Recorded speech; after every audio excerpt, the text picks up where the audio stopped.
Hello guys, कैसे हो आप सब साथियों। मैं हूं मुकेश और आप देख रहे हो मेरा यूट्यूब चैनल इंग्लिश गुरु मुकेश।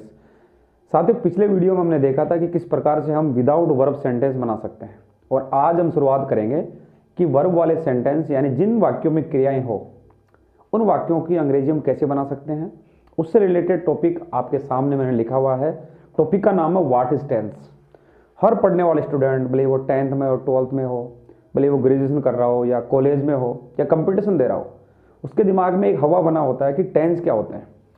कई आपको कोचिंग सेंटर्स में या कई टीचर्स आपको टेंस रटाएंगे, बट कई बार वो समझ में नहीं आता। उसका रीजंस क्या होता है कि वो आपको सारी चीज़ें बता देता है, लेकिन ये नहीं बता पाता कि व्हाट इज टेंस, टेंस क्या होता है।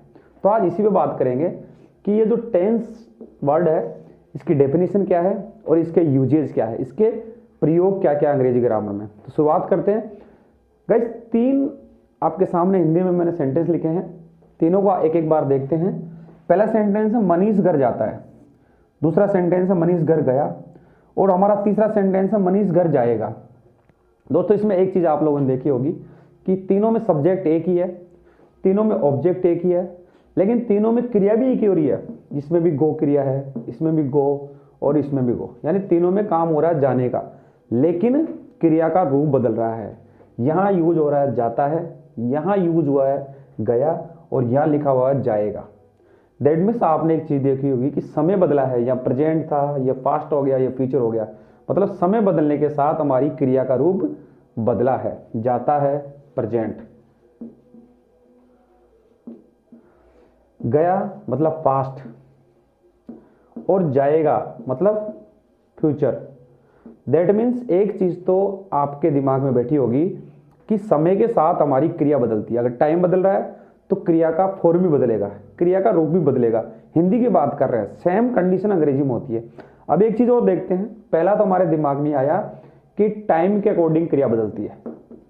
अगर टाइम बदल रहा है तो क्रिया बदलेगी। दूसरा जो इसकी कंडीशन है वो क्या होती है, इसमें देखिए, इसमें मैं घर जाता हूं, हम घर जाते हैं और तुम घर जाती हो। तीनों में टाइम एक ही है, प्रेजेंट टाइम की बात हो रही है तीनों में, मतलब वर्तमान काल की बात हो रही है, लेकिन फिर भी क्रिया का रूप बदल रहा है। इसका कारण क्या है कि यहाँ हमारे सब्जेक्ट बदल रहे हैं। मैं, हम और तुम, तीनों के हिसाब से मैं के साथ आ रहा है जाता हूँ, हम के साथ आ रहा है जाते हैं, और तुम के साथ आ रहा है जाती हो। दैट मीन्स सब्जेक्ट के हिसाब से भी क्रिया का रूप बदलता है। तो एक चीज आप नोट कीजिएगा कि जो वर्ब होती है वो 2 चीजों से बदलती है, या तो उसका टाइम बदल रहा हो या उसका सब्जेक्ट बदल रहा हो।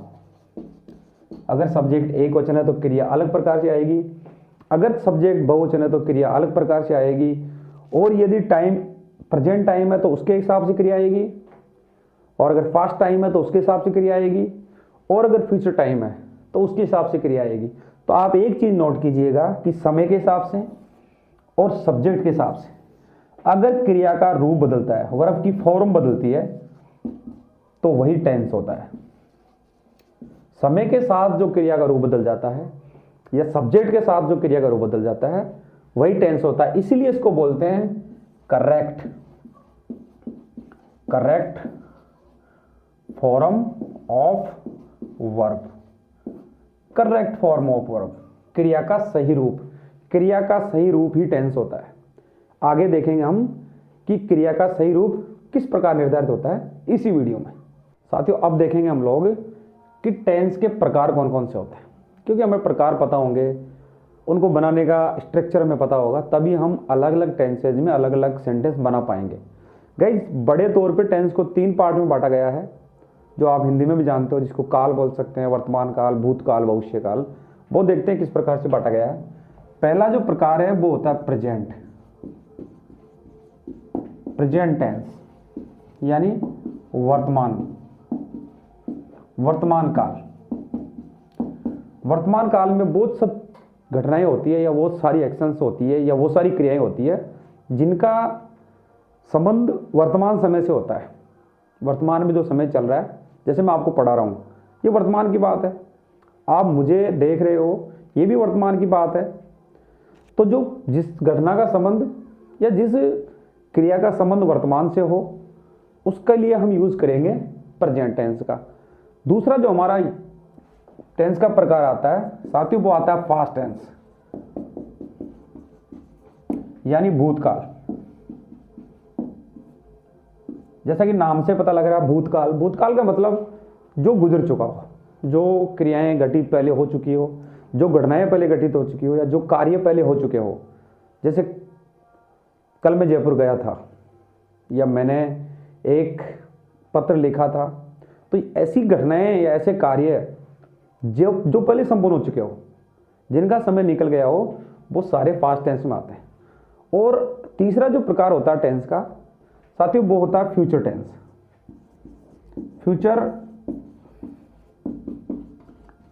फ्यूचर टेंस का मतलब हो गया भविष्यकाल। गाइस, भविष्यकाल में वो सब चीजें या वो सब घटनाएं या वो सब क्रियाएं या वो सब वर्ब इंक्लूड होती है जो इन फ्यूचर आने वाले समय में होगी। जैसे कल मैं आपको दूसरा टॉपिक पढ़ाऊंगा, या कल मैं नहीं पढ़ाऊंगा, मैं छुट्टी पर रहूंगा, या कल आप फिर मुझे देख पाओगे, या कल मैं खेतों में जाऊंगा, या कल मैं स्कूल जाऊंगा।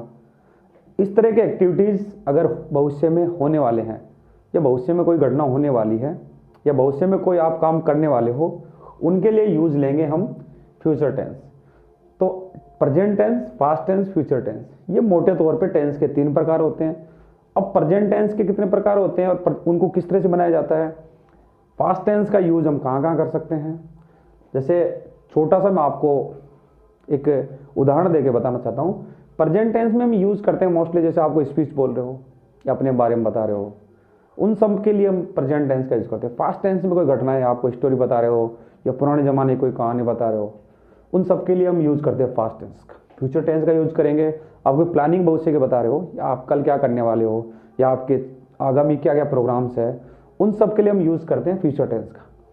तो दोस्तों, टेंस का यूज या टेंस का मतलब आप लोगों ने समझा कि हमारी जो क्रिया होती है, वाक्य की जो मुख्य हिस्सा होती है क्रिया, वर्ब।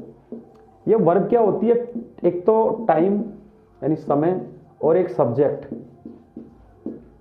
इन दोनों का इन पे असर होता है, और ये इन दोनों के हिसाब से बदलती रहती है। अगर हमारा टाइम प्रेजेंट है तो उसके हिसाब से आती है, अगर हमारा टाइम पास्ट है तो उसके हिसाब से आती है, और यदि हमारा टाइम फ्यूचर है तो इसका रूप उसके हिसाब से बदल जाता है। लेकिन यदि एक ही टेंस हो और सब्जेक्ट बदल जाए, मान लीजिए एक वचन करता हो, जैसे कोई ही हो तो ही के हिसाब से वर्ब आएगी, अगर आई है तो आई के हिसाब से वर्ब, अगर दे है तो दे के हिसाब से वर्ब आएगी, या यू है तो इसके हिसाब से वर्ब आएगी। दैट मीन्स सब्जेक्ट का भी फर्क पड़ता है क्रिया पे, और फिर फर्क पड़ता है इसका टाइम का। तो जो वर्ब है वो समय और कर्ता इसके हिसाब से अपना रूप बदलती है, और क्रिया के बदलते हुए रूप को ही हम कहते हैं tense. Present tense, past tense, future tense. Guys, थोड़ा सा बड़ा टॉपिक रहेगा ये, आपको कम से कम 3 या 4 वीडियोस मेरे देखने पड़ेंगे। तो आपसे रिक्वेस्ट इतना सा है कि इस वीडियो को आप देखें और आगामी वीडियो को भी जरूर देखें, क्योंकि टेंस का जो टॉपिक है मैं आपका पूरी तरह क्लियर करा दूंगा। इस बात को आप आश्वस्त रहे। पिछले वीडियोज अगर आप लोगों ने नहीं देखे हैं तो प्लीज़ उनको जाके देखें। आपने अगर चैनल को सब्सक्राइब नहीं किया है तो सब्सक्राइब कीजिए। कमेंट करके ज़रूर बताइए मुझे कि मेरे जो प्रयास है हिंदी माध्यम से अंग्रेजी पढ़ाने के, वो आपको कैसे लग रहे हैं। बहुत जल्द वापस आऊँगा, तब तक के लिए धन्यवाद, थैंक यू।